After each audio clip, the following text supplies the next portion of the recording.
I stand humbly before you to present the journey of 100 years in 20 minutes. You'll agree with me, it's difficult, but I'll try and do my best.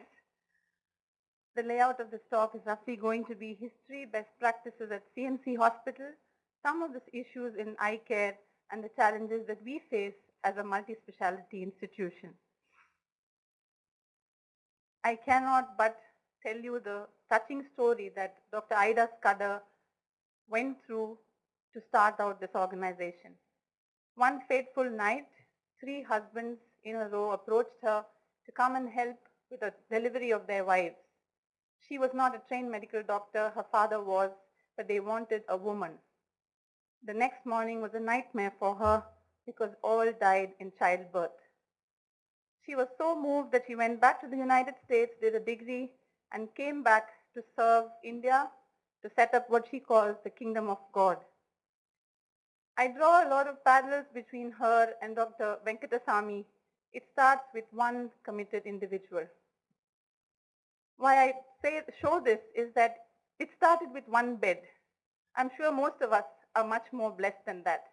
But that one bed can slowly grow into what is now the Christian Medical College and Hospital.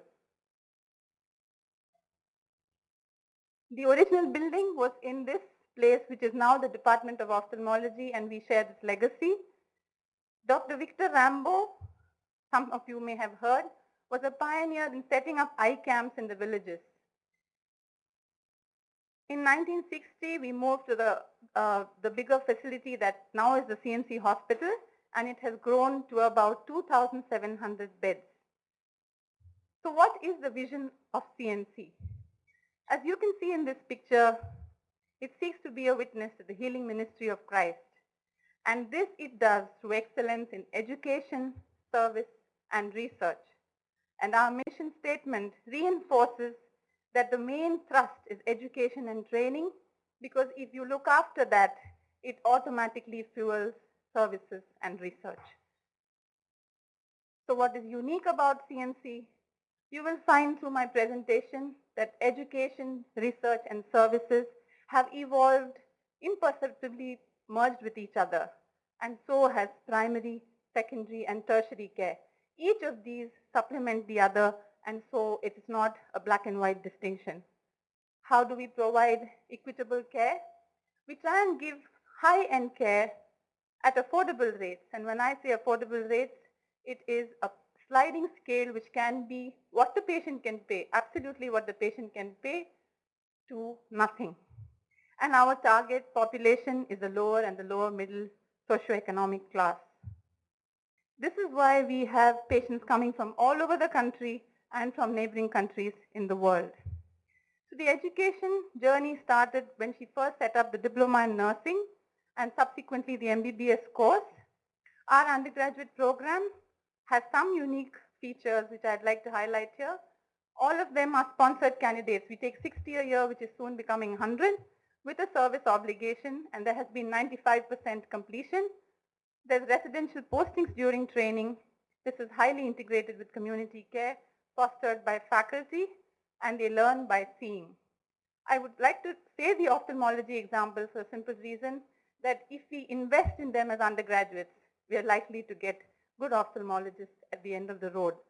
Each student is posted with a consultant. He follows them out through the OPD and through the theaters, and at the end of it is comfortable with the slit lamp, even if the examination doesn't require it. A similar story for the postgraduate training. 50% are sponsored candidates, and there has been almost 99% completion of service obligation. Other than the other education programs which have increased largely in the last couple of years, some of the innovations in teaching that we have done is distance learning. Once a person has finished, it is also the training institute's obligation to continue educating them, and we do this all the time, especially for the bonded candidates. There's a very good e-learning program. Also, we have a secondary hospital posting. 1 or 2 members of the faculty are given time off for a week to accompany a group of students to all our secondary mission hospitals. This is a context development not just for the student, but also for the faculty member. You could be teaching them high-tech care in the tertiary care setup, but is that what they can use when they go back to do their obligation in the mission hospital? That is what we learn from that. There are several foundation and bridge courses. This is just an example to show you how we were once in a secondary hospital posting. This child does look malnourished, but to my surprise, the children pointed out to me that there were 2 TVs in the house. There was access to information, but this child was still malnourished. And these raised issues in their minds, which they then went and checked out. I think one of our strongest points is that we have full-time committed faculty. And how do we manage to retain people even though our salaries are not at par with other private hospitals? My main thing is the self-improvement strategies, where we are given study leave and sabbatical leave to go abroad or within other institutions in the country to improve ourselves and come back for an obligation. And whenever you do come back, you are allowed to develop those fields in your institution. It is mutually beneficial both to the institution as well as to the individual. We also have staff reservation for children, which means MBBS seats, 10% are reserved for children of staff, whether it is class 4 or a doctor. The other thing I wanted to mention was we often offer to go and operate in mission hospitals which have a huge backlog of cataract cases. This again is context building. We are hoping that now with the increase in MS seats, we can put this as part of our PG curriculum where we take students out into the mission hospitals and help them to operate in less blessed circumstances. From a one-man army, we now have 8,000 staff. Primary care was her first focus. This was her first material possession. She had a card and she used to do roadside clinics all the time. It took a few years, a few decades perhaps, to have a good nexus build up between the primary care and the secondary care. And as this grew, in 1955, they realized the official need to have a rural health center, which was relevant to the socio-economic condition and the health-related belief pattern in the community. This then grew to become the Community Health and Development Program in 1981, which covers a population of 85,000. If a malnourished child came and was admitted in the ward, that child would be looked after, rehabilitated, and sent back. It didn't change anything in the community. They then tried health education. That was limited because the mother could not afford the food that she knew would help. So what was the lasting solution?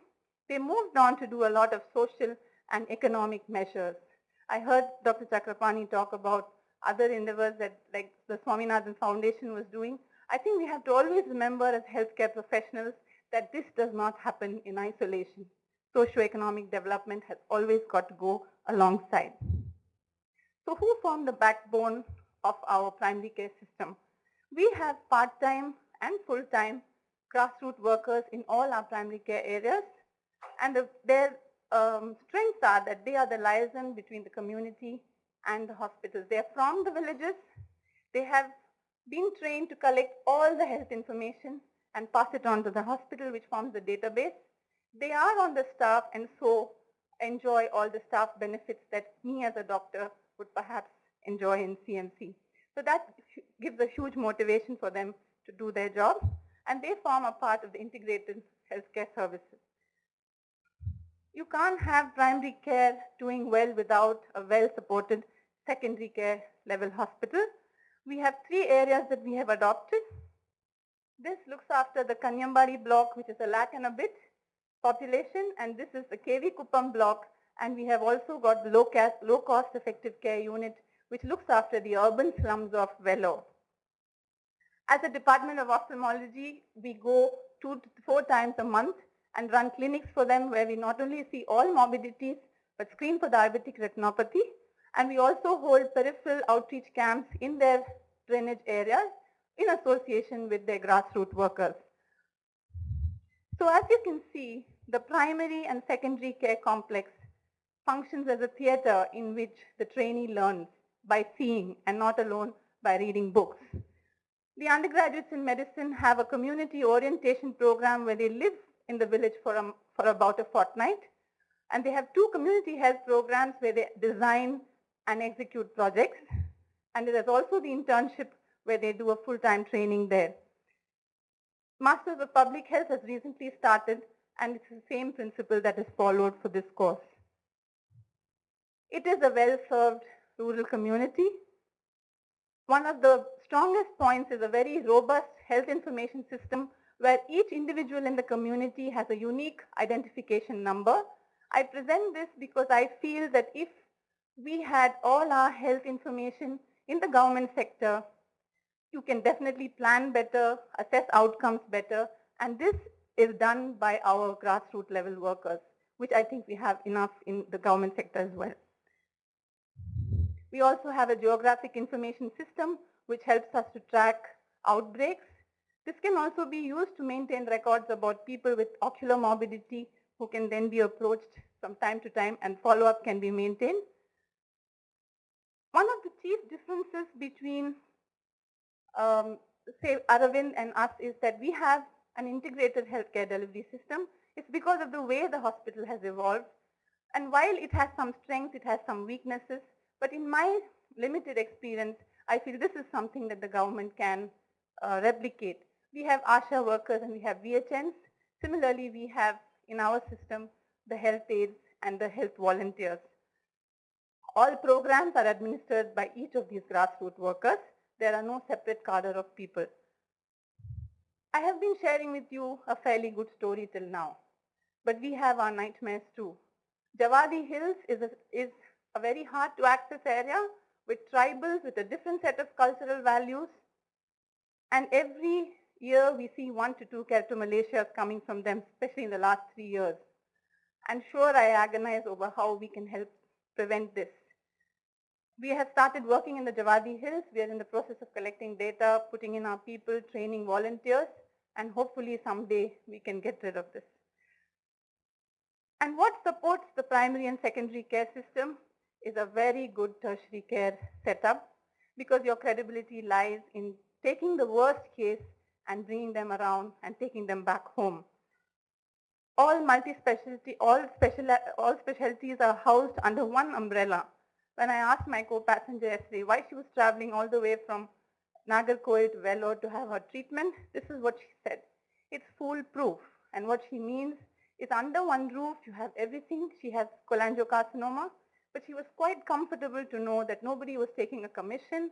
Not one test which was unnecessary was done on her. I felt good. But we have a long way to go because we have our limitations, which I'll come to in a minute. Let me give you an example of how things evolved there. HIV clinic started as a joint venture in the 80s. Research motivated them to incorporate a psychiatrist, an ID physician, a social worker, and now a trained ophthalmologist goes and sits in on the clinic every week. Subsequently, they started a fellowship course in HIV medicine. NACO was in search of an organization that can train people linked up with the CNC experts. The Confederation of Industries paid for the expertise. NACO provides the free drugs, and now it's a one-stop service for the family.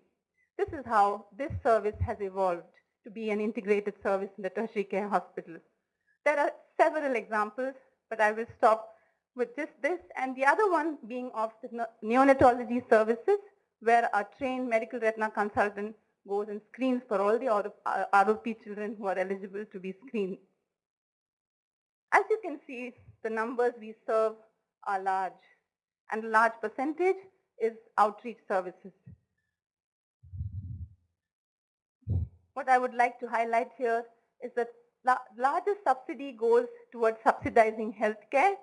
Even a registrar is authorized to make a deal, which means that he will assess the situation of the patient and decide how much that person is able to pay. Another significant finding is that a large subsidy goes towards education. The motive being that if the education is subsidized, you feel like doing more rather than expecting more for the amount of lakhs that you have paid to come into the institution. Most of our income is generated from patient fees. Over the years, you can see that charity has gone up, and so has the education subsidy, and we are slowly being able to break even. A large throughput goes through CNC every day. We have 4 campuses which are part of the main hospital. And how do we manage to do this? We have a very good hospital information system which people with roles and responsibilities are able to access to constantly plan ahead and modify our infrastructure, human resources as the case may be. And there's about over 1 lakh transactions going through the system every day. Every clinician and some paramedical workers have access to the clinical workstation where all the information on patient results, medical reports, all the imaging that comes through the PAC system, etc., are all visible in one station. This is accessible in all the campuses. So what do we do at the Department of Ophthalmology? If you look at a department of a large institution, which has over 40 departments, we do more than 5% of the total charitable work and see 6% of the patients. 22,000 patients are screened in our outreach, and we do over 5,200 cataract surgeries. I admit we have a long way to go, but nevertheless, we have had the support of the Christopher Blinden mission for over 40 years, and it has been quite a pleasure to partner the Government of India. We were chosen as one of the 22 units which serve as a sentinel surveillance unit under the National Program of Control of Blindness, and given statistics for the district on a quarterly basis. In 2002, we started our public-private partnership in eye care with Vellore district. We're hoping to include Chittoor and Tiruvannamalai districts shortly. We've started our School of Optometry a few years ago. Although there was a diploma program, we realized that having a graduate program attracted better students and of course would go a long way in improving the quality of services that we provide. We do randomized control trials, randomized intervention trials, but one of our strongest points has been that every year almost there is one dissertation that comes out of the community. I highlight a couple just to illustrate that we use the best practices that I have just referred to in the earlier part of my talk. We constantly get workers who are from the quarry coming with intraocular foreign bodies or burst eyes because the dynamite burst on them. And that raised the question in a registrar's mind as to what could we do to prevent this.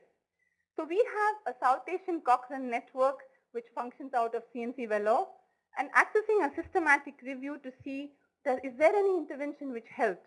And they found that there was no evidence as of now and more trials were required. So that formed that PG thesis for that year. Similarly, as a part of the dissertation for a MPH, we wanted to know that in Kanyambari block, which has multiple service providers, which includes the government sector, Arvind Eye Hospital, and ourselves, what are the surgical outcomes? We used the health workers to identify all the people who had cataract surgeries, called them into a study clinic and saw them. But for those who didn't make it, we went to their homes to see how the outcomes were. So what were the best practices that we used in the study? The health information system was used to identify the individuals, GIS to map the houses, health aides to identify the cases, and validators to confirm this. Prevalence was similar to elsewhere, but what I would like to bring to your attention is that the potential visual acuity was reasonably good in the eyes that we had examined. Talking about equity, females were accessing it more, and the quality of outcomes were not significantly different between the men and the women. Some messages that I would like to give to our friends here. Strengthening the grassroots worker, which you already have in place, with simple skills to do ophthalmic work will go a long way in achieving our targets. Community-based health information system has already started. If you hook on to the Aadhaar card, we will be able to do this better. It's not enough to refer. Referral has to be strong, but follow-up has to be even stronger. Any faculty development measures, I remember a gentleman sharing in the morning that people don't want to work there. If there are good schools for their children and motivation to go abroad or at least go to other institutions and improve themselves, you might be able to retain more faculty. And finally, and most importantly, we need to invest in our undergraduates and postgraduates because they are the future of our system. What are the challenges that we have faced? Minority status. admission procedures, changing scenario of the healthcare delivery from a healing mission to a healthcare industry. There's ever-increasing demands on space, infrastructure, and personnel. We have to constantly strive to remain accessible to the locals. You saw that we had people from all over the country. If they get in, the locals get thrown out. So that's our challenge. We provide a nurturing environment for students, but the real life is a little different, and they sometimes struggle to cope. There has been an epidemiological transition in the well-served rural population, which we need to address, and which is why we have strengthened our diabetic retinopathy, etc. And like I mentioned to you, the both and philosophy, which means you focus on primary and tertiary care, very often the balance is difficult. Some of us get stuck in the secondary level trying to balance the two, and the others go so far into tertiary that primary gets left behind. So what has kept us going? At first, do no harm. Try and have integrity, compassion, and empathy. Walk the extra mile. Try not to get into a comfort zone. Break schedules to care for a patient in need. Take considered risks. Mainly, it's all about collaboration, not competition, which is why I'm happy to be here and be a part of the collaboration between the government and our institution. In my own director's words, the model has to evolve to the needs of the people rather than be a prescriptive model.